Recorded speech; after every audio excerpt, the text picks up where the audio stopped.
Good morning, millennials. Welcome back to The Toast and happy Wednesday. Oh my God.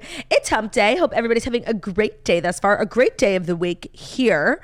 And speaking of great, speaking of humping, and speaking of here, it's Jackie O. Hey, everyone. Hey, how y'all doing? Hey, how y'all doing? How you doing? What? How you doing? I'm good. I'm exhausted. You know, going on 5 months of not having a sleep period of longer than 3 to 4 hours is really starting to wear at me. No, it's enough. I know. Yeah, I'm just tired. And then the story stunk today. Oh, no. I've been searching fruitlessly for like so long. I mean, I have 5 stories and they're fine. It just compounded what was already an exhausting morning. Let me tell you the good news. 1, it's Wednesday. We have Dear Toaster. So if the stories stink, like we still have good shit. We still have good shit. True. 2, we can always talk about ourselves. And that's such a relief. No, and it's like the stories are irrelevant, but still we need stories, you know? You know what? That's so And they're funny. such Jackie. Like, the stories that I choose are a reflection of me. And Jackie. when they're not giving anything worth giving, it reflects poorly on your girl. So funny that you said that. Because last night I was actually thinking, like, what if just one day, not forever, but like just on a rogue episode, we just like fucked the Fast Five, you know? Should we do it? If there were to be a day, today would be the day.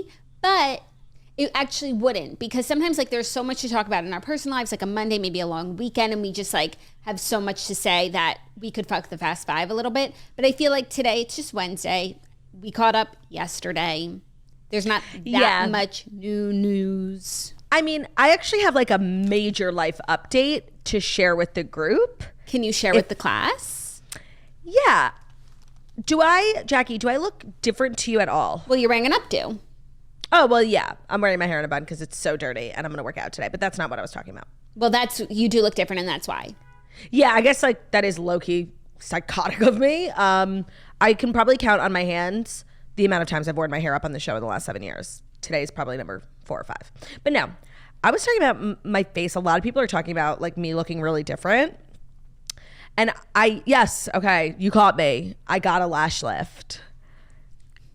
Every like few years, I remember that lash lifts are a thing. And I'm really blessed. Like I have very, very long eyelashes, but like they dart straight out. You would never know. They don't hold a curl well. I can't even really like, mascara is like useless for me. And I was like, oh my God, yeah, lash lifts. Let me try that again. And every time I get it, I'm like, I need to get on a routine where like I make an appointment every 2 months, like add it to my beauty routine. Because I'm obsessed. I feel different. I'm not even wearing mascara. You do look nice. Right? But I also like your hair up. Thank you. Actually, this is a good way for me to promote something I want to talk about.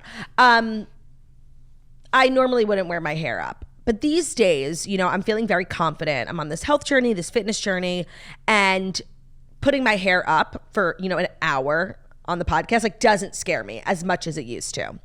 And speaking of health and fitness, I recorded a solo podcast. I said I would, and I did. And I had such a blast. And 45 minutes just flew by. I wasn't even, sometimes when you record a solo episode, it's like, oh, how many minutes did I do? 11. Oh, God. Did you hone your solo podcasting skills? I definitely brushed up on my solo podcasting skills. People are kind of praising me as a solo podcaster of our generation. Am I out of a job? Nobody said, like, fuck Jackie, but nobody also said, like, Miss Jack's on this one, No, none of you said that. Can't come to our girl's defense. Well, it's up on Patreon now. It is a 45-minute question and answer for all the questions people have remaining about Ozempic. And I also give an update in me and Ben's Ozempic journey, because the last time I talked about Ozempic and did a whole podcast about it, Ben had gone off of it and I was still on it. Now, I don't want to spoil things, but things have kind of been shaken up in my home, and things are different. I don't want to, I gave the Patreon exclusive. I'm going to let you guys listen. So patreon.com/toast. Any remaining questions you have about Ozempic, the journey, side effects, going off, anything. We talked a lot about food stuff. Enjoy that. And if food and diet and exercise aren't for you, just don't listen to it. Like, you don't have to, make a federal case. You just don't have to listen to it. Just skip that one. There's going to be great stuff coming up this month. Yes. I'm also headed to Mexico after this episode. So housekeeping announcement is that tomorrow and Friday's episodes will be audio only. I will be bringing my microphone with me, so don't worry. We're going to take the long weekend because it's Martin Luther King weekend, so we're not in studio. There's no show on Monday. So I hope everybody has some fabulous plans for the long weekend. I can't believe it's like so early in the year. We're already blessed with a long weekend. I know. I feel like MLK is usually like the third, like the following week in January, and things just, or maybe not, but it kind of is just sprung upon us. It's very exciting. I look forward to maybe catching up on some of the aforementioned sleep that I've been missing. It is exciting, but I have a hot take, and I don't want to be ungrateful, and I don't want to bite the hand that feeds me because I'm always excited and grateful for a 3-day weekend. But I just feel like the placement of MLK Day like isn't ideal. Now, I know it's like, you know, out of everyone's control, but like were it up to me, I feel like there's like more dry times of year where we have like no vacation times, you know? Yeah, I think no federal holidays. No, this is a generous one because we're easing back into the new year, and it's like you just have to make it like 3 work weeks until you get a long weekend. There is a dearth of federal holidays in March that needs to be solved for. Yeah. And we should add 1 day in March because there's no long weekends in March except for spring break. But like, we're not spring breakers, sorry to say. We're grown. We're grown. But depending on how the calendar falls, March/April, no, it's actually usually April is like Passover and Easter. Yeah, so there's a hole in March, and maybe we could give some suggestions of days that could become federal holidays. Yeah, what about International Turd Day? I like International La Turd Day, the feminine turd. Love. Through the feminine gaze of the turd. Not L turd? Oh, not L turd. You know what's so funny? You know, we have a list of people like we would, in a dream world, love to have on the podcast. I feel like there's 5 or 6 people. Kelly Clarkson, of course, Taylor Swift. For me, like Keke Palmer has recently been added to that list. And I was thinking over the last couple of days, somebody I want to add to my personal list. Do you have that written down? I do somewhere. I have dream guests. Yeah. You know, I got a list for everything, Turdy. Right. Okay. Tell me who. Well, read the list to me thus far. Okay. Dream guests. Here we go. Keke Palmer, RuPaul, Kelly Clarkson, Mindy Kaling. Yeah, that's a good one. Josh Groban. LOL. Guy Fieri. LOL. Elon Musk. LOL. John Corbett. John Corbett. We are funny. I'm sorry. We are funny. Okay, here's who I'm adding to. And of course, like the obvious ones you should add, like Taylor Swift and any. Kim Kardashian, Kylie. Yeah. I'm here's not mine, adding but like, them. but no, because they're so obvious. Like we don't have to remember that we want them. Ready? I got 2 words for you, Jackie. Jack Black. Oh Isn't that a good one? That's a good one. Jack Black. Do you think Jack Black's assistant's like a toaster and could help us out? It's very possible. I just feel like Jack Black like low key. I'm so glad I brought this up. Jack Black low key became so fucking famous. Like, it's insane. He's like, we all know him, and he could have just gone on to be like an actor who we thought was funny, but he's in like billion-dollar franchises back to back, like Kung Fu Panda, Super Mario. He was just at the Golden Globes because he was nominated for another one of those franchises. One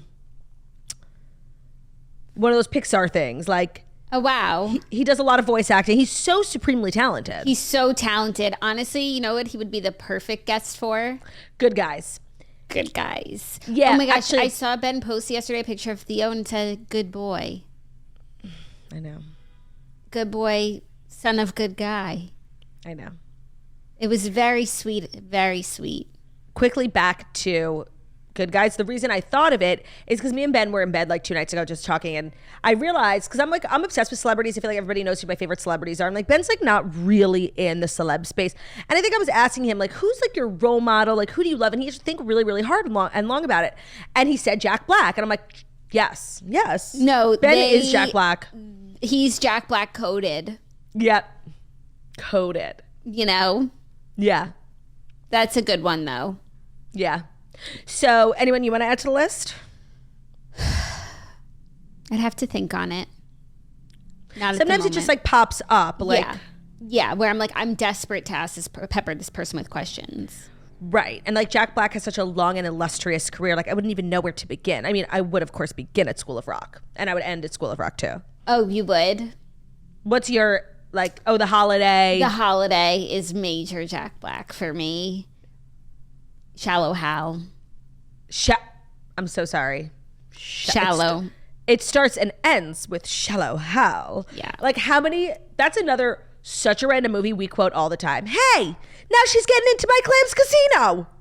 Is it also, hey, look at me? Yes.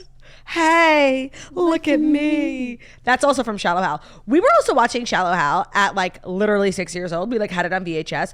It's like that movie raised me. It's a movie with a great message, sorta. Yeah, it kind of. Like it would never get made today, but at the end of the day, the message was good. It was like, you know, it's on the inside what counts. We're all beautiful on the inside. Yeah, that's a good message. And like low-key Tony Robbins being a full-blown character in that movie as himself, like it was such a good movie. Yeah. Gwyneth. That's the thing about Gwyneth. She has never missed in her entire career, not once. No. Did anyone ever see that movie where she plays a flight attendant with Kelly Preston? I think it's called Up in the Air. Of course. Literally, I think some people would consider that like maybe her miss. I think it's one of the greatest cinematic achievements of our time. She has never missed. She will never miss. And if Gwyneth Paltrow has 100 fans, I'm one of them. If she has one fan, I'm one of them. And if she has 0 fans, I am dead. Speaking of that movie, someone who is like a Jack Black comes and goes, supremely talented, donde está? Mike Myers. Mike Myers, I put in the same category, not as Jack Black, close, but as Jim Carrey. Another great. Like the greatest talents of our generation, really. Mike Myers, Jim Carrey. Not thirsty. Do it for the love of the craft. Where are they? Where are they? That's a good call. That's my What question. do you think is Mike Myers' greatest cinematic achievement? Because it's Cat in the Hat. Austin Powers. Shrek. Shrek. Yeah, it's like these guys. And our husbands, their favorite movie ever. Is Austin Powers? Love Guru. Is that him? Yeah. Are you sure? I get that movie confused with Hitch? Don't Mess with the Zohan. Oh. I feel like they came out at the same time and they were both like dumb. Yeah, but they're so different. No, Love Guru is totally Mike Myers. It's Mike Myers? Yes, okay. Okay, my bad. That's like not my genre of movie. Our husbands love those movies. Love. Ben's favorite movie, like literally, is Love Guru, and I don't think I've ever seen it. No, me neither. But I have seen Don't Mess with the Zohan, and it's excellent. Yeah. Yeah. Different. Different, yeah. But I put them for, you know, you just like associate two things as the same, even though they couldn't be more different. Yeah. You know what I kind of associate, even though they couldn't be more different? I don't know why. Love Guru and 50 First Dates. Okay. Did you ever see that movie? Oh, no. It's, Of so it's only course. okay when you talk about irrelevant movies that you associate? No. I'm sorry. I wasn't making fun of you. I was saying like those two movies couldn't be more different. Yeah. I think But the yes, I have poster seen. for them are similar looking. That's why it's like two people looking at each other. I don't know what the poster for Love Guru looks like. I've never seen it. I've got it. I just looked at. Yeah, there's like 3 people. Okay, let me look at 50 First Dates. And who's the guy? Oh, Adam Sandler. Another one. Yeah. Okay, the posters are the same. It's like people sitting. Oh, by the way, I know why you. cross-legged. I'm sorry. I know why you conflate the two. Is because Adam Sandler's also sort of in that genre of Jim Carrey, Mike Myers, Jack Black, like supremely talented, not conventionally handsome men. Oh, yeah, not about the looks, just about the comedy, good flicks. Adam Sandler's like a little oversaturated at this point, unlike the others. Yeah, very commercial. He's very commercial. The others are very like scarce in their work. We want more. I wanted to update everyone from a conversation we had yesterday when we were talking about like, you know, women being able to get away with saying and doing crazy things. A lot of people sounded off in the comments who they thought was like the and there equivalent was of, one resounding answer. well, there was 2 actually. A lot of people were saying like Sarah Silverman, Chelsea Handler. No, I don't think they really do or say anything that crazy. A lot of people said Jackie Schimmel. Yes, that's what I that saw. was a great answer. But people also said, which I thought was even more fitting, because Jackie Schimmel from the very get was like, fuck off. I'm going to say what I want, and I'm not going to put up with your bullshit. So she's never really even like experienced any sort of backlash because she like wouldn't allow herself to. But somebody who's like been through the ringer and who literally cannot be brought down, cannot be canceled. They have tried. Trisha Paytas. I saw that one too. And she's very YouTube-y, which like Theo Von is too. I think that was a good answer. Yeah, I think that is a good answer. There's not like an exact equivalent, and I think the the comments from yesterday just highlight that there really aren't that many people, but the consensus was Jackie Schimmel. Yeah. Oh, also totally random. Did you see J.C. Marie Smith is pregnant? Obsessed. I've been watching 1,000 videos on TikTok about it. I'm so happy for her. Oh, I'm not on TikTok, but I just followed her for a while, and she's been like sharing her fertility journey, and she had just started recently like sharing that she was doing IVF, and she was posting videos, and who knew that as she was posting that, like she was pregnant. It does make sense that she would only like start to share that once she had a result, but I was so happy for her. And Chelsea, who's her co-host, is also pregnant again. Oh, that's and so nice. They're pregnant at the same time, like podcasting duo, pregnant at the same time. I don't know. It's like my dream. Yeah, no, for sure. For sure. Maybe in a few, like in a year. In 5 years. In 5 years. By Rebecca Searle. So that was just exciting, women in podcasting news. No, when I saw that, I was so happy for JC. She's also been like so open. Like she did, I think this was their second round of IVF. The first one didn't take, and that was like obviously devastating. So I love when people like share their journey. Obviously nobody has to share anything, especially something this personal, but she did, and I'm really happy for her. And she's been like wanting to be pregnant for a long time, and I think like the whole internet is happy for JC. Yeah. I love when things happen like that. Yeah. When I saw the pictures, I was like genuinely shocked and joyful. Joyful, Lord, we adore thee. And one thing about JC is she's gonna take a gorgeous photo. I know. She's gonna reinvent photography. Yeah. She's a real trendsetter. Yes, like a tastemaker in the culture. If you guys don't know who we're talking about, her name is J.C. Marie Smith, Jaci. I found her on TikTok, but apparently like everybody's been like following her forever for years. She's a podcast on Dear Media, right? Mm-hmm. And she is like an Instagram. She's a multi-platform. She's a multi-hyphenate. Multi-platform girly. She's an aesthetic taste. She's a redhead. Girly. She is a redhead. Represent. And that's just exciting. And she's pregnant. She's fabulous. And she's pregnant. Yes. Speaking of redheads, I finished the book for the redheads last night. We are recording today. This book was so good and like intense and just like pulls you in. You should really read it. It's called Strange Sally Diamond. It's on my list. And I'm really excited for this episode. I still haven't chosen what book I'm going to choose for the next one. And I'm running out of time. The clock is running out. Let me look really quickly through my like most recent Goodreads. Two thrillers. I don't really just want to choose an arbitrary thriller. I know. So let me see what else I read besides thrillers. I mean, you could always do Mike the Situation. I just want to say, like, I know you already did a thriller. I just wanted to add that one more time. One more thriller. Actually, if you are going to do a thriller, I think maybe a better thriller than Mike the Situation. Yeah. Oh, actually, you should do this book. Even though I feel like probably the other girlies have read it. Then we can't do it. It's so popular. None of This Is True. By Lisa Jewell. No, and I know what all the girls read because we do a segment where we share what we've read. So Jackie, that does not. It's about a podcast. Oh, I saw in one of the groups that they think it was like toast coated. And by the way, like it's like I love the redheads. I'm not saying anything negative about the redheads, but you do kind of pick like outlier books sometimes. Like this one's very on trend. It's all over Goodreads, and I read it, and it's actually excellent. I had no notes. 5 stars. Okay, I'll see if anyone has read it, and then I'll choose it. Yeah, I do like choosing. It's always fun when we choose a buzzy book, but sometimes you can find like a jewel that no one's talking about. Of course, and you, by the way, also good. And we can also like platform authors who might not. We have a really large audience. A lot of people are going to buy this book. It's like nice when it's someone who hasn't gotten a lot of shine yet, but deserves it. And Jackie, you know how I feel about buzzy books. Like it is a conspiracy. It's industry plant. Like you know how I feel. But you know, every now and then it's good to be on trend. Like you were on trend with The Measure. Right. Also, some things are buzzy for a reason. Nothing was buzzier for us than Fourth Wing, and that's like our most listened to episode ever. Oh, true. We are also running, a non-profitable business. Right. No, so is this breaking news? The redheads are not a profitable business? Actually, that's not true. It's not true. Depends. You guys sell a lot of merch. It depends on the month, and it depends on if we do merch. Yeah. But, some months the Redheads is a nonprofit. It's a passion project. Passions are meant to generate revenue. I like calling it a nonprofit.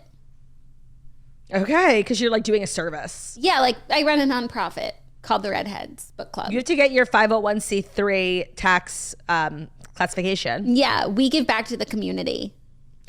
Well, while you were reading last night, I finally started The Crown. Oh, I'm jealous. I know. So, spoiler alert, Diana just Hey! I'm died. And it's good. I have to say, like, I actually prefer the seasons of The Crown for parts of history I wasn't really conscious for. I mean, I wasn't really alive with Diana, but like I know about it. It's a part of the culture. It's Diana this, Diana that. There's been 1,000 movies, documentaries. It's like I feel like all we ever talk about is Princess Diana. So I think I prefer the seasons where I learn about things that happened in history that I really had no idea about. Yes. And I think you were the one who said this that really put things in perspective for me. It's like when more time has passed from that moment, you know, we learn more about what actually happened. People's letters are released. It's like, you know, journals. So I feel like a lot of the Diana stuff is so subjective. Because there's been 1,000 movies, documentaries, and they all say different things. Yeah. So I happen to think The Crown, I have no proof of this. I find The Crown to be like the most legitimate and reputable reference for history when it comes to the royals. Even though they're constantly telling us like this is not true. I know. But if what they are saying is true and like how it went down, like those last 24 hours in Paris, like seriously, Dodi Fayed like is the biggest loser of all time. I need to watch it. I don't want your opinions to like color my view of it. Yeah. And I want to see if like we wind up at the same thoughts and conclusions. So maybe I'll try and watch it tonight, you know, if bedtime goes according to plan. It's such a delightful show. Yeah. Also, like, not to be so annoying, like Diana is the main character. I'm just like not a Diana girl. You know, I feel like there are some people, especially like the gays, they love Diana. Like they could watch 1,000 hours of Diana. I'm like really not a Diana girl, but I'm also not an Imelda Staunton girl. So like I don't even know where to look. I'm kind of like finding myself liking Prince Charles only because like I like Dominic West. Like You hate Dominic West. No, now I like him. Ever since he was in the Downton Abbey 2 movie, like love. Yeah, I've turned a corner on him too. He did something recently that was like good. I don't know what it was. Oh, and also like his son is in The Crown as well, right? You're lying. I thought that's like what we put together a couple months ago. Let's find out. Dominic West's son. And I don't know, The Crown just like doesn't hit as hard when the people they are portraying are still alive. Do you know what I mean? Yeah, Dominic like West William and Kate. It's weird. Makes his acting. Oh yeah, in the season before, in season 5, the person who plays William, Prince William, is like the toddler. He's like a adolescent. Mm-hmm. Is Dominic West's son? Oh, that's cool. I like that. Cute, yeah. Yeah, I wasn't down for them like casting Dominic West. You know, like I know Dominic West. I like The Crown to introduce me to people I've never met, Elizabeth Debicki. So when he was kind of like a name before The Crown, I wasn't down. But he actually did good work. Now I feel that way about Imelda Staunton. You know, she's a big Harry Potter girl. I don't like her as the queen. But also we have to keep in mind the queen is in her flop era. Who is your favorite queen in terms of Claire Foy? Oh, I'm gonna Olivia Colman. But I also just like loved that era of The Crown because it was so the most historical and there was so much that I didn't know and I was really getting to know Queen Elizabeth, and so like to me Claire Foy is the queen. Right. So like the season of The Crown doesn't feel so much like a historical show. It literally feels like a soap opera. I can't explain it. Like it's too current. I think that's why they eventually stop. Yeah, I feel like, not to be like such a hot take, like I feel like it should have ended before Diana died. Because we all know how that goes, you know? Yeah. That story's been told. Yeah. Yeah. Well, I look forward to watching. Yeah. And now I think, without further ado, let's breeze through these stories. Let's just rip the Band-Aid off. Without further ado, here are the Fast 5 stories that you need to know. And the Fast 5 stories that you need to know are brought to you by Caraway. As you're starting the new year, do you have any new goals? I do. I'm cooking. I'm done ordering in. I saw you cooking on Instagram. It's so not economical, and it's gross. Like, it's never good. How about gross? And like, you never know what's in there. Like, I feel like on my health journey, like whenever I'm like doing really good in my health journey, it's when I cook. And enter Caraway. I got the whole shebang when I moved into my new apartment. Bakeware, cookware, storage. I got everything. You can't tell me nothing. Nothing on this planet compares to Caraway. Nobody takes better care of their Caraways than me. I'm like so obsessed. Caraway is non-toxic cooking products. Their products are made without any toxic materials like PFAs, PTFE, PFOA, or other hard-to-pronounce chemicals. it's easy cooking.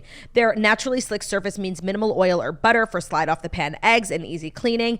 It's well loved. Over 65,000 people, including Jackson Turd, have raved 5 stars about their Caraway kitchen. Now it's time for you to try it for yourself. They have so many collections to explore. Whatever your kitchen aesthetic is, they have something for you. Brass, silver, gold, different colors, minimalist. Like I think it's sage. It's green with silver hardware because that's like so my kitchen aesthetic. I got like a green rug. I'm in kind of like this green area. You guys will see when I start decorating my apartment.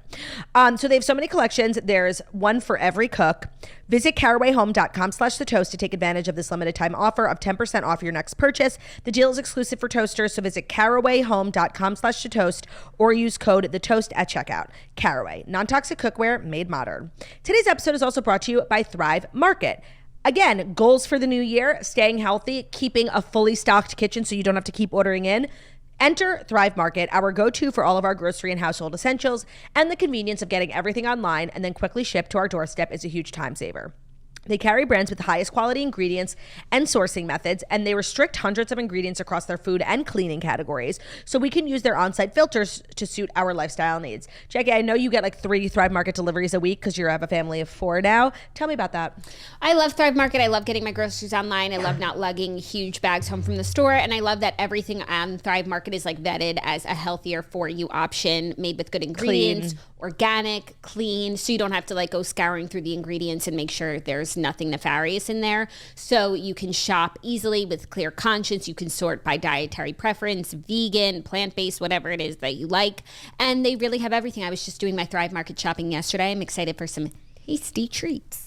When you join Thrive Market, you're also helping a family in need with their 1-for-1 membership matching program. So you join Thrive Market and they give. Join in on the savings with Thrive Market today and get 30% off your first order, plus a free $60 gift. Go to thrivemarket.com/thetoast for 30% off your first order, plus a free $60 gift. That's THRIVE market.com/thetoast, thrivemarket.com/thetoast. Great. Thank you, La. You're welcome, Pa. Our first story, some legal news. Todd and Julie Chrisley receive a $1 million settlement in a lawsuit alleging misconduct in the investigation against them. Question mark? Yeah, Todd and Julie Chrisley have scored a legal victory amid their ongoing prison sentences for their involvement in multi-million-dollar bank fraud and tax evasion scheme. On Tuesday, a lawyer for the couple announced that they are receiving a $1 million settlement from the state of Georgia to resolve their 2019 federal lawsuit against Joshua Waits, the former director of special investigations of the state's Department of Revenue. We have been saying for months that the criminal case against the Chrisleys was highly unusual and had real problems, the family attorney said. This settlement is an encouraging sign. He said it's nearly unprecedented for one arm of the government to pay money to defendants when another arm is fighting to keep them in jail. Right. After being cleared of their state of tax evasion charge in Georgia, Todd and Julie took legal action against Waits in October 2019 for specifically targeting the famous family in their state tax evasion charge. According to the lawsuit, which was obtained by People, the reality star's former lawyer said that Waits' initial charges against Todd and Julie was a shocking example of how an out-of-control public servant can abuse his office and violate the rights of innocent citizens for reasons that have more to do with securing publicity and money for his office than with enforcing the law. But the thing is no matter his motivations for bringing charges, like if they did that shit, they did that shit. So the fact that the government paid them $1 million settlement, a settlement is really an admission of guilt. So yeah. I feel like there's more here. I've always felt especially when it comes from the government who can afford to keep this going forever. No, sometimes people settle because they can't afford the legal fees. Afford the fees and the time and the energy. And it's like, you know what, I just want to be done with this. Like, right. I will settle. But the government doesn't have those hangups. No. And I definitely have felt like the Chrisley case is bizarre because, you know, they got more jail time than a common criminal, like a rapist gets like a 12 years, which is really a lot for a financial crime, which is really a victimless crime because they were just, you know, taking some banks to the cleaners. But I do believe that they did that shit though, you know, but I do understand because I'm always seeing clips of like Savannah Chrisley, like she has a podcast and she talks about this every single week. Like she is not letting this go. She's really feels like I think her family has been wronged. And honestly, this, you know, news story does help her case. Yeah. That this person like abused their power. And even if they did something that, you know, it's not to the extent that it was prosecuted so heavily. So. And good on the Chrisleys for like continuing the fight. But like, I don't know. I wouldn't be spending my energy on like trying to get a settlement from the government. I'd be trying to get my sentence commuted, you know? I guess, but this bodes well for their entire case, I think. Yes, it's true. It's true. And it it's shows like step that one. perhaps there was some corruption, and I don't know the extent of what they did and the extent of, what was nefarious in the Justice Department. But now I'm like, maybe the Chrisleys aren't so bad. Right. Maybe the Chrisleys need to be vindicated. Perhaps. So I think it's good. I mean, also $1 million, great. Always good. Always especially good to get $1 million. Especially, I'm sure they worry a lot about like being in prison and their kids, and they have grandkids, and like they're I think all the kids except for Grayson are not minors, and now Savannah is like the parental guardian for Grayson. But still, you have to worry about your kids, financial health and their ability to, make ends but they meet. work and they'll be right. But no, I'm saying getting $1 million is probably a huge, sigh of relief for the Chrisley parents who are in prison, unable to provide for their children and grandchildren. Yeah, no, because they took in custody of one of their grandkids, Chloe. Yeah, who's really young. So like they have dependents. Always good to get $1 million. Never, Always, ever hurts. I mean, you say that, but I'm sure there could be a situation. Let me ask you a question. How much money would somebody have to pay you to spend an entire year in prison? And let's say it's not like a maximum security scary place. It's kind of like where Teresa Giudice went. A lot. Because it's not just about like the time in prison. It's time away from your family, like missing life. So how much? And I'm saying like tax free. 50 million. Oh my God, really? What about? I was going to say 1 billion. 1 billion? Yeah, and then I was thinking, well, if somebody offered me 500 million, I would obviously say yes. But honestly, like, am I crazy? Like, I don't think I would do it for $100 million. Like, it's so, I'm so afraid of prison. It's like so my number one fear. No, I don't think that's crazy. But you have to like then also think like, $50 million would be life changing. So for 1 year, like. Yeah, no, and like, I guess like you're thinking about your kids. So of course, like I'm just thinking about me. Yeah, like we could get a plane. You could get a lot of things. Not enough though. Maybe 100. Not enough. That's what I'm saying. 500. Yeah, agreed. Okay. Are you ready for our next story? Mm-hmm. Miss Drama Selena Gomez abruptly quit social media again after the drama of Kylie and Timothee and she. So Selena posted that she is leaving social media, saying, focusing on what really matters. I'm off social media for a while. And it was a photo of her boyfriend spending quality time with some kids. And she's just like that. She's gone again. Okay, we'll see you in an hour, Selena. She also commented on an Instagram post about the drama. Yep, because E-News had posted about like the lip reading saga. Like did Selena say that this and this? And she wrote, no, I was telling him about two of my friends that had hooked up. Okay, I am more certain than ever that she's lying because that's like the worst lie ever. And like we all know Kelly said with Timothee. So like stop lying. Yeah, no, but also maybe she's talking about her two friends that hooked up, Kylie with and Timothee. Oh, yeah. Like maybe she thinks it's not a lie. She was talking about two friends who have hooked up, Kylie and Timothee. Yeah, I will say like Selena Gomez's social media behavior is not the best. And this is just another example of, of that. Because she will be back and it'll be sooner than you think. Yeah. And that's so Selena. It's this Instagram. She can't quit. She can't. And that's relatable.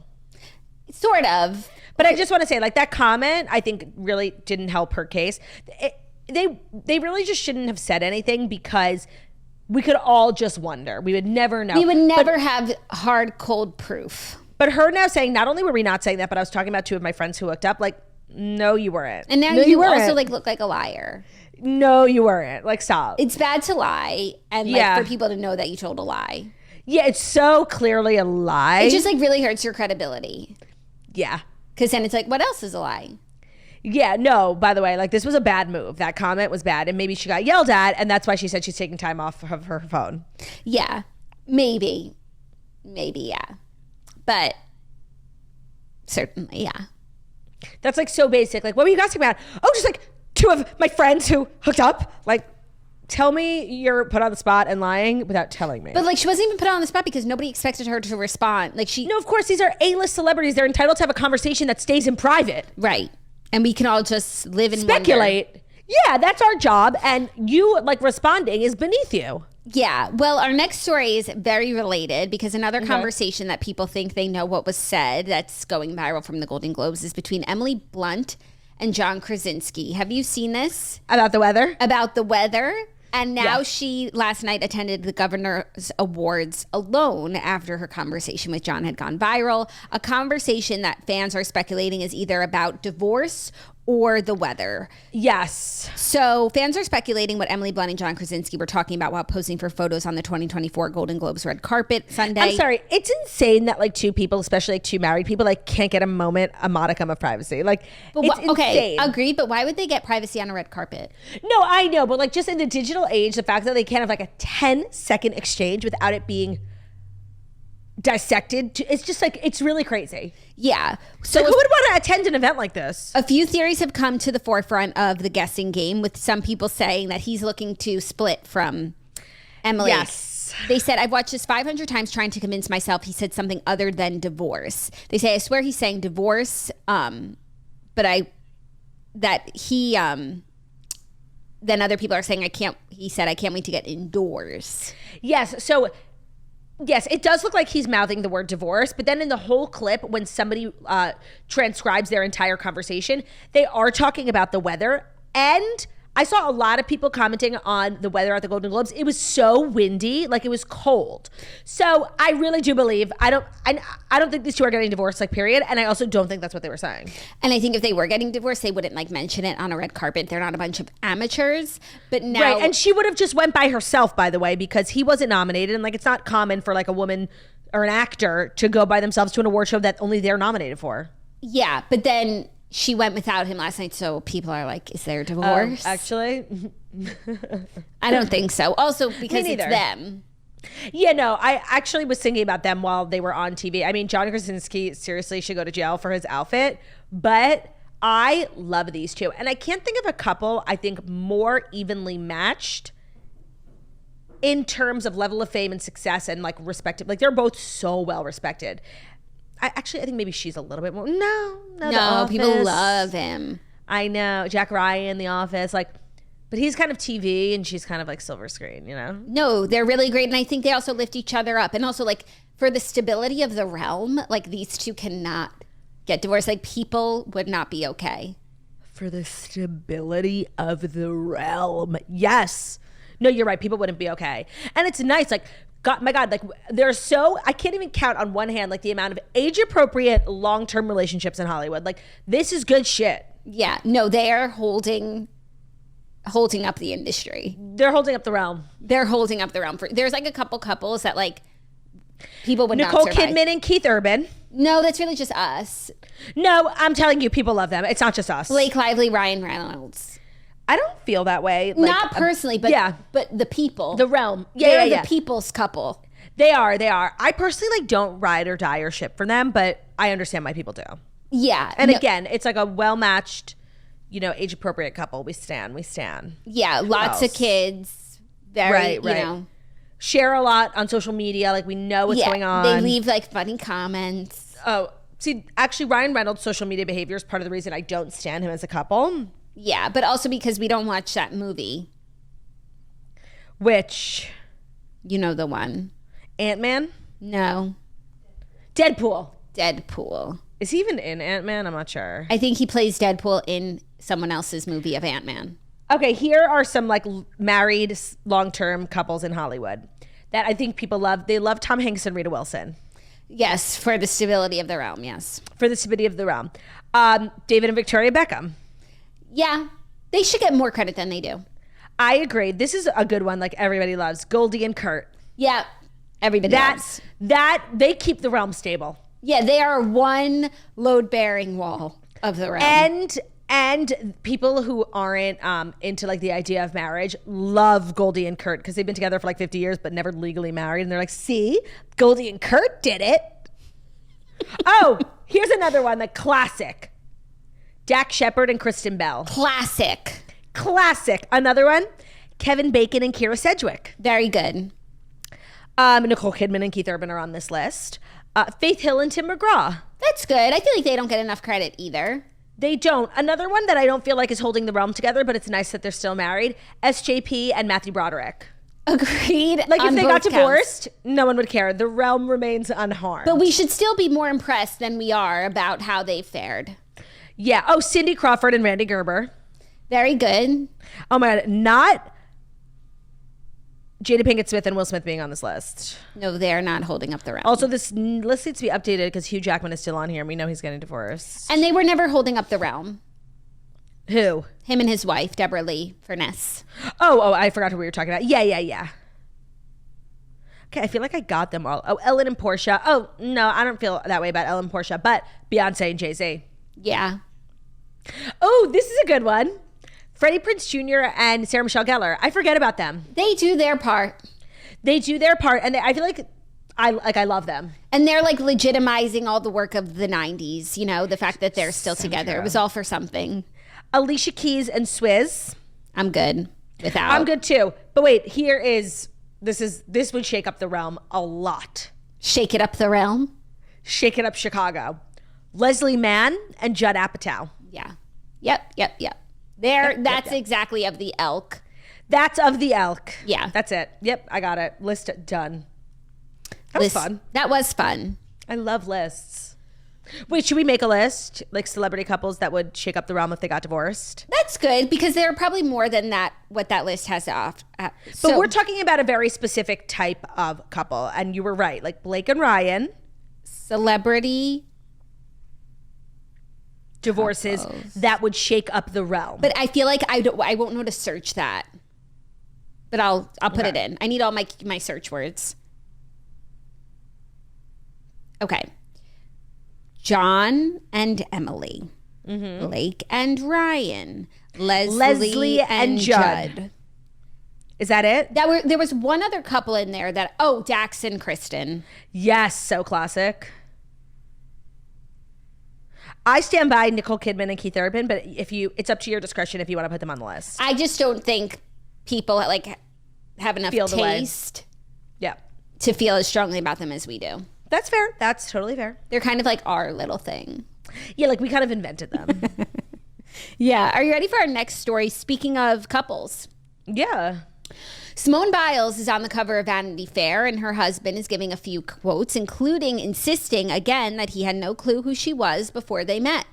But how does he explain his tweets where he literally says her name? He doesn't, but he said, a lot of people don't believe me when I say I had no clue. He said at the time he was at a training camp at his alma mater and he wasn't At what time? She's been famous for like 15 years. In 2016 of her Olympic success in Rio. Okay. And that he wasn't paying attention to the Rio Games. He said, quote, I never once was like, oh, let me check gymnastics out. He noted that he only caught some basketball and a bit of track. He quickly learned when he found her on Instagram, I was like, man, she has a lot of followers. She must be pretty good. Okay, I just want to say, like, it's really hard for any like living, breathing American to not know who Simone Biles is, let alone an athlete. I'm sorry, I'm just not buying this. But he's doubling down. I know, unless he said like, I grew up on a ranch without electricity and no internet or television. Okay, then those people, I believe them when they say they don't know who Simone Biles He said is. When she won the Olympics, I was in college and we didn't have NBC. We didn't have Olympics channels. And we were in training camp in late July, early August. So I'm not paying attention. The amount of details, I know he's lying. I'm sorry, he's lying. I don't think he's lying. This is a crazy thing to lie about twice. And now in Vanity Fair, not just like an off the cuff remark on a podcast. I think he said it. People were so shook by it that he gets asked it now and he has to double down because if he admits he's lying, it's really weird. Also, we didn't have NBC. Isn't that like basic cable? First of all, literally everyone has NBC. Unless you didn't have a television, but in which case you say I didn't have a television. But also it's like streaming. What about social media? This day and age. And I'm sorry, it's not like Simone Biles only exists on Channel 4. Like, she's everywhere. Wheaties, you know? And it's like if you follow ESPN on Instagram because you're an athlete and you care about those things, then like Simone comes up on your feed sometimes. And I like how he was like, I mean, yeah, I watch like basketball, but how'd you watch basketball if you didn't have NBC? Right. No, and he's like, I watch basketball, like putting down gymnastics when like who the fuck watches Olympic basketball? Nobody. Everybody watches gymnastics, bitch. Yeah. But Simone is unbothered by him and his comments, and she loves him, and she's standing by her man. And that's great, but it's giving jealous. Wouldn't you be? Duh. That's like me marrying Joe Rogan. Like, you think I wouldn't be mad every day? You'd be like, I never heard of him until we matched on Raya. That's, by the way, it's the exact same thing. Yeah. I have spoken about Joe Rogan. He has spoken about Simone Biles. But then 10 years later, it would be like me saying, I have no idea who Joe Rogan is. You guys pulling up this clip. You would say, I don't have Spotify. Right. So anyways, she's looking gorgeous on the cover of Vanity Fair. I love her, by the way. This is not a reflection of her. But if you love her, you kind of have to love him because A she equals does. B and B equals C. No, but it's like she's on the cover of Vanity Fair. Why the fuck is her husband getting a quote? Like, can she like have her cover? Maybe she seems like she wants to bring him into things, and yeah, I guess for him to have his shine. Yeah, no, it's good. It's sweet of her. Yeah, and I guess like if I was on the cover of Vanity Fair and like Ben obviously came with me to the photo shoot and they asked him a question, I would be like, yeah, that's fine. Yeah. And I'd be like, no, don't talk to him. You never know. That is something I would It's not like, Simone gets a lot of press, so maybe if it was like your first big thing, you would say, shut up, Ben. True. But like to her, it's like, oh, sure, whatever. Another cover. It's true. Another cover. Yeah. Another one. I'm so glad we're out of that DJ Khaled Snapchat era. Like, that was a really annoying time. It was, but we got some like really good quotes from it. Like, I love Another One. And I also love Major Key. I love Major Key. And I love Business is Booming. Was that him? Yeah, that little sneaker kid that he used to like go and see. And he'd say how business, and he said business is booming. Booming. Yeah. And by the way, I never even watched DJ Khaled's Snapchats. Like, this is what I got like filtered down to me. Regurgitated. That's how pervasive it was. Yeah, no, he really like was the culture for an entire year. Another One. Obsessed. And also like Major Key. It was a major key. There's so many. I say Major Key all the time. Yeah. You know what I say all the time? DJ Khaled. Do you? That's what I say. Literally never, not once in my life. Are you ready for our fifth and final story? I am. Jennifer Lawrence is dishing. Which one? Dishing or dishing? Dish. On her stressful wedding day. So Jennifer Lawrence opened up about her 2019 nuptials while walking the red carpet at Sunday night's Golden Globes, admitting that she found being a bride to be, quote, awful. She said, my God, thank you for someone saying it. She said she mostly worried about the guests having a good time, which made the entire day so stressful. She said, so you're spending all this money for other people. You're not having fun. You're just like, is this person having fun? The private ceremony was attended by celebs, including Robert De Niro, who had worked with Jennifer on Silver Linings Playbook, American Hustle, and Joy. But at the rehearsal dinner, she admitted that she was so worried that De Niro wasn't having a good time that she even told him to go home. LOL. I looked over and I saw Bob, who doesn't know anybody, and he's kind of wandering around. And I immediately was like, no, this isn't what he wants to be doing. I don't want him here. So I went over and whispered. I was like, go home. And he was nice. He like talked to my parents and was polite, but I was just like, go. That just genuinely made me feel better. That's funny. Yeah. Yeah, no, I mean, everybody has their own Robert De Niro. You know, obviously hers is on a bigger scale. But I'm so glad someone's finally talking about it, because like I'm really sick of like the yassification of bridehood. It sucks. Yeah, it does. It shouldn't have to be that way. And I hope that, but no, everyone's on there, unless it's like your second wedding. Everybody you have to learn the hard way. Learn by experience, and nobody can tell you to just like stop and dial it back. And I like imagine people who have been married more than once say that their second weddings are so much better than their first. Yeah, but then I'm sorry, Taylor Strecker. Yeah, but also I feel like a lot of people have second weddings that are much smaller. It's always, because they realize it's not that important, and like what's worth spending money on is like the people, the food. Yeah, like no, but I'm saying for the actual budding of the wedding budget, the actual budget of the wedding, like you know what to spend money on and what not to spend money on, what's stupid, what's not stupid. Like I feel like a second wedding is such a vibe. Yeah, but then it's always surprising to see people who have a really big second wedding. Yeah, that I feel like you didn't learn. But no, but it's like, well, now that I found the right person, like I still want all the theatrics. I know, but like the theatrics aren't worth it. Yeah. But when done well, like you really could, it's a great time. Like I had a great time at my wedding. I had a great time at your wedding too. because I had a good, like, all the stress was beforehand, and I didn't let any stress like reach me on my wedding day. I was like, we're throwing a party and I'm gonna have fun. And right, like, and you're gonna wear this hat to the party tonight? You know it. You know it. So they're remaking Wicked, and if that line doesn't make it into the movie, like, I will be going on boycott. strike. Did you know that the Bridgerton oldest son is in Wicked? The Viscount. Yes, I did. I learned that from the Golden Globes. Yes. I didn't know that. He is so hot and so gay. It's just not fair. I wonder who he's playing. Him and Matt Bomer. Like, it ain't right. I don't know who he's playing. I feel like he's wearing his hat to the party tonight, no? That guy. Is he playing Fiyero? Fiyero. And then who's SpongeBob playing? I feel like SpongeBob is literally an extra. Like, he's not even... He's a character actor. Like, he's literally a munchkin. Yeah, Jonathan's playing Fiyero. And who is SpongeBob? Fiyero. Let me pull up the IMDb for Wicked. No, I'm telling you, like, SpongeBob plays like the janitor at the school that they meet at. Like, it's at really, Shiz University. Like, he's literally the smallest character. He's okay. So we know. Oh, he plays Bach. Who is Bach? He's not ringing. His name isn't ringing a bell.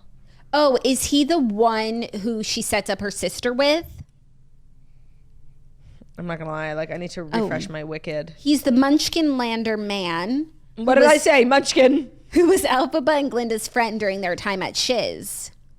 Like I said, he's a munchkin.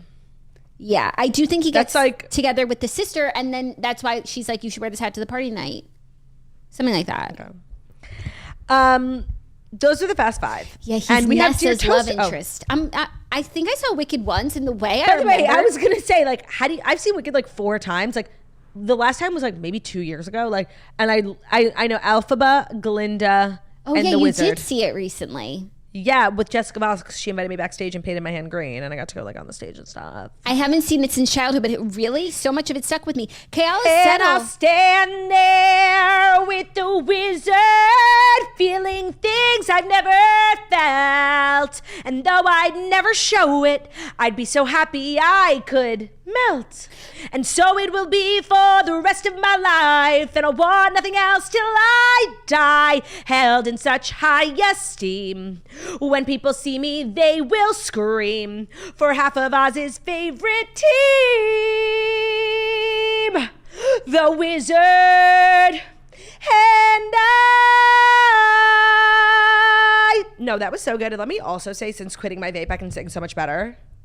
Well, there's a reason. And I just want to say I'm 9 days clean. No fuck ups. Wow. And I just want to say Kayala settles in the Wicked movie. Oh, fuck me up. So now you know it's a party. Fuck me up, Kayala. Where the hell has she been? She's been working on the Wicked movie. She should have been in Mean Girls, the musical. Yeah, she should be in every musical. No, ever since that movie came out, Greatest Showman, if you're going to make a musical and Kayala Settles is not involved, like, pack your bags, pack your things. Back to the drawing board. Avita Zane, motherfucker. Also, Jeff Goldblum is the Wizard. That's Love. a good cast. Love. There's some good castings here. Michelle Yeoh is in it. Oh, no. I forgot to put on deodorant today. Oh, good thing we're almost done. We have Dear Toasters. Great. Our weekly advice segment that is brought to you by Nutrafol. Listen, hair thinning, shedding, any sort of hair issues. It's very common. Lots of different reasons. I thought I was like above it. I was like, that's never going to happen to me. Like, the one thing I have in this life is my hair. Cut to literally my hair, like brushing it, and so much coming out. I realized I was experiencing hair shedding. I had never even heard that term before. And I reached out to my community and I said, what are we doing for hair thinning, shedding? And everybody said Nutrafol. I had seen it online before and I know like people have had success with it, but the amount of people who told me to use it and who have had great success with it was really reassuring. So Nutrafol is a proactive approach. They target the root causes of hair thinning, any sort of hair issue. And that could be due to a lot of different things. For a lot of people, it's, for Jackie, it was postpartum. Thank you. I'm like, what's the word? Postpartum. For me, it was change in diet, change in lifestyle, hair loss. There's a million reasons. Stress. And so Nutrafol is going to target the root cause of your issue. Nutrafol is the #1 dermatologist recommended hair growth supplement. They have over 1 million people that are seeing thicker, stronger, faster growing hair with less shedding. You take a 3-minute quiz. It'll determine what the underlying root cause that is keeping you from reaching your hair potential. They'll analyze your lifestyle, biology, hair history, as well as environmental triggers. Then they'll create a hair health plan that is tailored to your hair needs. Start your hair growth today by taking Nutrafol's hair wellness quiz and get your personalized hair health plan today. For a limited time, Nutrafol is offering our listeners $10 off your first month subscription and free shipping at Nutrafol.com/quiz when you enter the promo code THETOAST. Take the quiz, get started reaching your hair wellness goals with Nutrafol today. Nutrafol, Nutrafol.com/quiz. Promo code is THETOAST. Nutrafol.com/quiz. Promo code THETOAST. All right, Dear Toasters, our weekly advice segment where you girlies can write in about anything and get advice from us. So if you've always wondered, like, what would Jackson Claude think? Now is your opportunity. There are 2 ways to submit. DearToasters@gmail.com. That's an email account. We will keep all of your information anonymous. Also, if you go to thetoastpodcast.com and scroll down, there's a little submission box that says Dear Toasters. That is completely anonymous. Write us in. Let us know what's going on about anything in your life, from work to relationships to sex to pregnancy, whatever it is. We keep your shit anonymous. And if you've written us in and we haven't read it on air, here's what might be happening. 1, your submission might be too long. We try and keep it like a paragraph at most, you know? 2, your situation might just like be uninteresting, and that's something I can't help you with. Ready? Yes. Hello, Jackson Claude. My husband's family has a few rental properties, all of which are in a 5-mile radius from our home. A new renter, who's a single mom around our age, recently moved into one of their rentals. When she first moved in, there was something wrong with the water heater, so my husband's grandparents asked him to fix it, and he did. Since then, she has been texting my husband directly for any and every little convenience. She texted about seeing a rat in the kitchen, taking out the trash, a few other things. I'm not entirely sure how she ended up with his number, but I digress. I'm not usually a jealous person, but I find this inappropriate and a little disrespectful. I asked my husband, why doesn't she call your family who owns the house with the issues? And he says it's not a big deal because he would be the one to fix that stuff anyway. She's just cutting out the middleman. I think messaging another woman's husband is not okay. Am I being insane? A little bit. Just a little. It's not about the like messaging another woman's husband. It's like, it's right. just, she's not thinking, let me text this girl's husband. She's thinking, let me text the renter. Yeah, let me text the landlord. The person from the family who comes and fixes things, and like it's just the most efficient person to text. But I also understand why that is annoying for your life, to have this like woman who's constantly like telling your husband to come and do this and that and this and that. And it's like, but not isn't his that like job. a part of your husband's job? Is not? Is it? It is. She said like, normally like a tenant would text the grandparents and the grandparents would send her husband. So he's going anyway, but she, by the way, if my landlord was like, all right, I'm sending over John to fix the stove, and John comes over, I'm getting John's number. Yeah, and like it's always John coming. Yeah, in the future, Right. I'm just texting John directly. Yeah. So I think you need to change your mindset of being like, she's not texting another woman's husband. In her mind, she's texting her landlord/handyman. Like, that's fine. But, you know, you always got to keep an eye out for a hot young thing. I think that's very important. You know, girls can be very treacherous and fortuitous. So always, you know, keep an ear out for like what's going on, especially some hot young thing moves in and your husband's going over there all the time. But I don't think you immediately need to be like, this is inappropriate. It's really not inappropriate. Yeah, it hasn't become inappropriate right now. It's just business, but that is annoying. No, but keep bothering your husband about it. Push him right into her arms. Yeah. Keep bothering him. Yeah. So you're being a little crazy, like a little bit. Like these are things you think to yourself and you're conscious of, but you never say out loud, you know? Yeah, you don't have cause. You have literally no cause, so you do look crazy. Until you have cause. So you keep an eye out to look for cause. Are you ready for our next one? Mm-hmm. Hey, girly swirlies. Love you both dearly. So I live and die for smutty romance novels, but lately it's been making me unrightfully annoyed at my boyfriend. I know it's psychotic to think that my boyfriend could be a man written by a woman, but like some effort never hurts, right? I've brought up that I really want to be complimented, given flowers, taken on dates, etc. multiple times, and still nothing changes. I know it's because of my smut books that are making it seem like all men are perfect, but it's starting to really upset me that mine isn't. Do I put the books down or the man? Please feel free to rip me apart. I have to say, I'm so glad that you wrote in about this because I think that this is a universal experience. Two things can happen when you're a girl in a relationship with a smut book. And I just want to say, it's not one or the other. Both can happen at different times. One, and I've heard that's very common, is like it reignites a flame in a relationship. It gives you new ideas. Like it's been actually very good. Your husband buys you more smut novels. Yes. That can happen. Yeah. But it can also, and for me, like I have had this where I'm like, Ben, you have literally never put your hand on the small of my back. Like the tiniest things, because that's what the smut writers do. They like really romanticize the most random, small, innocuous thing. Not like, oh, let me buy you a house filled with roses. Like, obviously, that's like obvious. It's the little things. I'm like, Ben, how come you have literally never, ever once like put your hand on the small of my back? Like, so it's either can happen. Yeah, and I totally normal. I do think it's normal, and the men in these books are perfect, and they're written by women. Like, they are not real, and it's not fair. It's never gonna happen. It's not fair to compare your relationship to the relationship from the book. So I think you need to take the books. It's fiction. You need to take the books out of it and look at your relationship on its own. Now, if this person's your boyfriend and you're not going on dates, like, that's not right. You should go on a date sometime. I don't think you need to put the boyfriend down, but I do think maybe a little work on your relationship couldn't hurt. Yeah. Just, you need to take a step out of like the smut universe for 1 second and think like, what like is what you're asking unreasonable? What are you asking? Are you asking for like a little bit more romance? That's totally fine. But are you asking for things that like are just not in the male, like the capability of a man? Like, you need to understand if you're being unrealistic in your expectations. Yeah, but just know, I just want to say, and I need people to sound off in the comments, like I have heard, like I think this is extremely common. Yeah, it's fair to want a little more. Yeah, of course. And like a bookmaking, you see that isn't wrong. Yeah, but he's not going to be, you know. But you can't compare a fake man to a real one.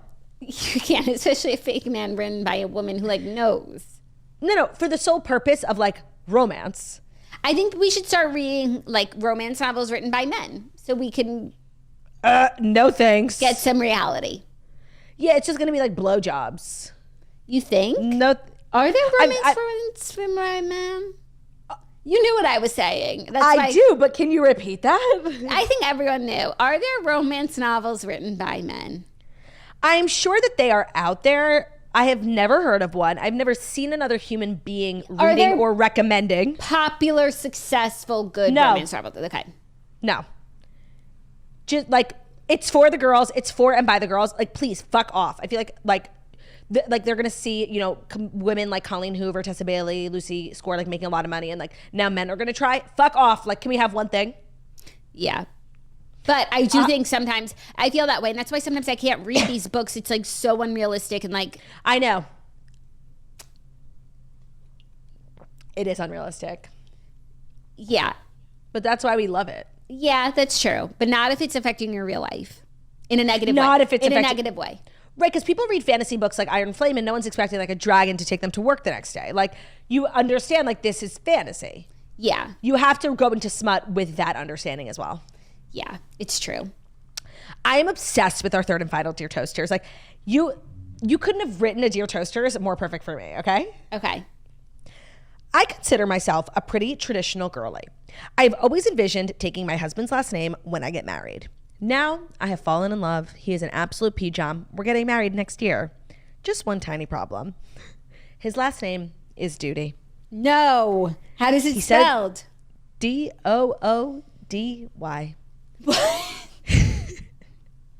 He said that it would mean a lot to him for me to take his name, but come on, Doody? Am I just being immature and should suck it up? Or should I stand my ground and not be named after feces for the rest of my life? Help. I mean, no, I'm sorry. Like, absolutely not. You can't take this name. It's so obvious. And two, like, I'm not even a big fan of like name taking. I never thought I'd become like one of those girls. But, like, I'm not a fan of it. Yeah, I'm not a fan of it in practice because it's just like really inconvenient. You know, you've established yourself your entire life, and it's not even about like the dynamics or the politics of it. It's like the convenience. Well, I feel both ways. It's incredibly inconvenient, yes, to have to like reintroduce yourself to the world midway through your life. Well, not midway, like a quarter through your life. Depends on when you get married. And no, I'm talking about like, yeah, I'm going to be one of those like patriarchy queens. Like, no, I don't fuck with, like, it's bullshit. Like, I have to change my whole name, identity, everything I've accomplished, my family history for you. Who are you? Yeah, and especially if I don't subscribe. If your name is in an upgrade and it's a downgrade, Doody. Oh yeah, I happen to love my last name. I actually really like Saffer, so if I had to take it, I wouldn't mind. And I'm sure I'll feel differently like when I have kids. Like I'll want to have like the same last name as my kids. But do you really want your kids having the last name Doody? Like, no. Talk about bullied. Kids are fucking cruel. But what do you do about that? You're handing it over. But the kid's name is going to be Doody, no? Okay, let's talk about like a hyphen. What do you do da-doody about it? Let's say her last name is like Sterling. I don't know. I'm just making this up. I like that. I like it too. Sterling Duty? Let's hyphen it. But some people hyphen and like cut the name in half. I agree. But let's take a step back and look to the newly wedded Kaylin Miller Keys and Dean Unglert, who now go by the last name Bell. Yeah, they gave themselves a brand new name. That. But why? Just because your husband's last name is Judy, you have to give up your own name? Like, that's bullshit. Why? It could be Coombs, like fresh, tabula rasa, something new for the both of us. And I think Bell is either Dean's mom's maiden name, I believe. Jackie, I don't know if we've ever used the phrase "Coombs fresh" on the toast before. We have to explain what that means. Oh, it means like it's Yiddish, right? It's Yiddish. It means like comes fresh. It kind of gives like tabula rasa energy. Like that's what I just said. Coombs fresh, tabula rasa. Oh, but I think of Coombs fresh always like when I put on a fresh pair of underwear, like after like a workout or like something really sweaty in a shower. I'm Coombs fresh. I mean, all the time I'm Coombs fresh. Yeah. Change the sheets, Coombs fresh. Oh, Coombs fresh, yeah. Even though in my house they're called fresh cakes. Oh yeah, in my house they're called crap. Fuck. What? Oh my God. Oh great. What? I ordered a dresser on Wayfair, approximately, let me tell you. What's today's date? On November 2nd. On November 30th, it was attempted to be delivered. And I have tried ever since November 30th, 1, 2, 3, 4, 5, 6, 7, 8, 9, 10 times to get this fucking dresser delivered. There has been an issue every single time. One time, the certificate of insurance was wrong. Second time, the dresser came and it was broken. Third time, the delivery people were like, sorry, the weather, we're skipping you. Always an issue. Today, it was the day. And they said, oh, between 10 and 12. I'm like, of course, like the 2 hours a day, I'm completely unavailable. So I said during the toast, I'm not going to put my phone on Do Not Disturb. I'm going to wait for their call and I'm going to get this dresser fucking delivered. I missed the call. Not meant to be. The dresser was delivered. Yay. Do you have a picture? I do. Send to me. Back to what we were saying. Oh. Take a note out of Kaylin and Dean's book. That's my advice. Oh, yeah. Come up with a new name. I'm sorry. Like, you shouldn't have to. I think Belle is Dean's mom's maiden name. Honestly, I think that moving forward, instead of just like automatically taking the husband's last name, I think we should sit down and like have a really honest conversation about A, whose name is better? Mm-hmm. B, whose family history, is more impressive? Agreed. C, like who's accomplished more? C, what letter of the alphabet do we want our kids to be stuck with? Like a lot of things. I'm sorry, like we just need to be more honest. And Judy is never going to win. Sterling is going to win. Yeah. Judy's never going to win. Unless they're up against diarrhea. I think I would almost prefer diarrhea. Let me tell you why. Because it's like... Because you could say it's diarrhea. Whereas like Judy is Judy. There's no alternate pronunciation. It's like very phonetically, singular. Diarrhea? Yeah. And the word, like it could be in another language, like something beautiful. It's like, it's French. The act that makes it gross. But it could be like French for... Rose.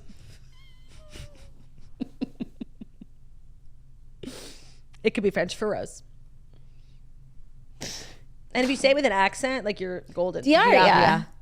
Diarrhea.